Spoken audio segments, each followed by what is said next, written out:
ইয়াৰ নামটো কৌশিক শইকীয়া। কৌশিক শইকীয়া, ঘৰবাৰী নাইকিয়া। ল'ৰাটোৰ প্ৰথমতে ঠিকে গৈ আছিলে, মাজতে অকণমান ডাইভাৰ্ট হৈ গৈছিলে। তাৰপিছত আকৌ লাষ্ট কোনটো বহাব কৰিবলৈ আৰম্ভ কৰিলে হাই ছেকেণ্ডেৰীৰ কাৰণে টিউশ্যন দেৰিকে জইন কৰিছিলে ছেকেণ্ড ইয়েৰ।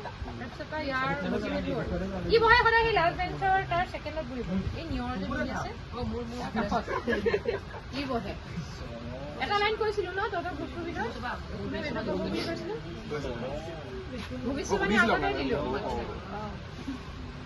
এনেকুৱা সি সোমাই গ'ল ফিজিক্স, ইমানেই ভাল পালে ইমানেই ভাল পালে ইমানেই ভাল পালে, সোমাই গ'ল আৰু মোহিত হৈ গ'ল। পঢ়ি পঢ়ি পঢ়ি পঢ়ি কিমান পালেগে ন? কিমান পালেগে? চবেই ভাল, everyone has his own talent. মৃগাংকও ঠিক তেনেকে ন? মৃগাংক উৎপাতৰ মাজত ৰিজাল্ট ভাল কৰিলো। আৰু কোন আছে তাৰ কাষত বহি? চিনি পোৱা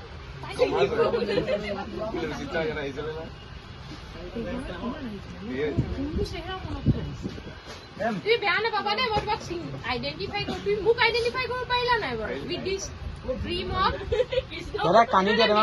হেৰি লগাই থৈ দিছো, মাস্কখন পিন্ধি থৈছো।